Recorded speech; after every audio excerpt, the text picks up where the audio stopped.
scientific death.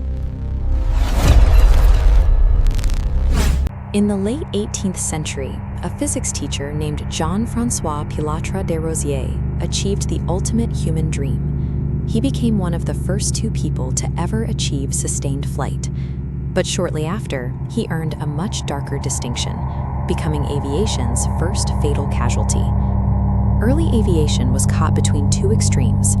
Hot air balloons offered safe, stable flight, but their lift was strictly limited because the air inside cooled down rapidly. On the other hand, hydrogen gas balloons provided immense, long-lasting lift, but they were exceptionally reactive to oxygen, making them giant floating bombs. Rozier wanted to cross the English Channel. To bridge that enormous distance, he designed a completely new type of vessel that attempted to merge the endurance of gas with the control of heat. By merging an open flame and flammable gas into a single, stacked frame, he was betting his life on a chemical interaction that 18th century engineering wasn't equipped to manage.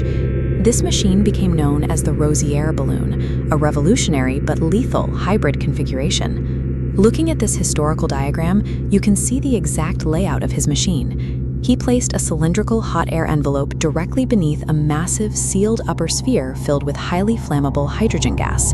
His design relied on an open charcoal brazier at the very bottom of the basket. He believed he could use that fire to heat the air, expanding the hydrogen gas in the sphere above, giving him the altitude control he needed. He believed this configuration offered the precise control necessary for the channel crossing. Instead, he had engineered a closed-loop system for catastrophic ignition. On June 15, 1785, Rozier launched his hybrid balloon over France. As it climbed into cooler, shifting atmospheric layers, he stoked the open fire in the brazier to maintain his altitude. This cross-section reveals the failure. Expanding hydrogen inside the rubberized silk sphere leaked trace amounts through the seams.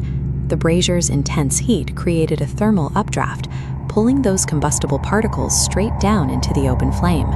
The resulting mixture of fuel, intense heat, and oxygen created a hypergolic ignition zone, a state where the chemicals react and flash instantly. This balloon didn't fail due to bad piloting. The basic laws of fluid dynamics had simply turned Rozier's hybrid envelope into a highly efficient ignition chamber. The initial heat burst singed the upper structure and completely destroyed the gas bag, but it did not actually incinerate the passenger basket. This schematic reveals the brutal physics. With the gas bag deflated, the balloon lost all buoyancy. Only the mass of the heavy basket remained, surrendered to gravitational acceleration at 9.8 meters per second squared. From an altitude of roughly 1,500 feet, Rozier and his co-pilot entered a devastating freefall. Without an inflated envelope to provide air resistance and slow them down, they accelerated rapidly through the sky. Upon impacting the ground near the coast of Wimereux, the massive accumulation of kinetic energy transferred directly into their skeletal systems.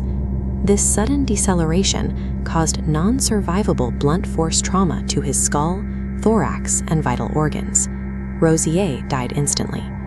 His death forcefully demonstrated a reality that every future aerospace engineer would have to respect. Gravity offers zero margin for error when experimental structures fail.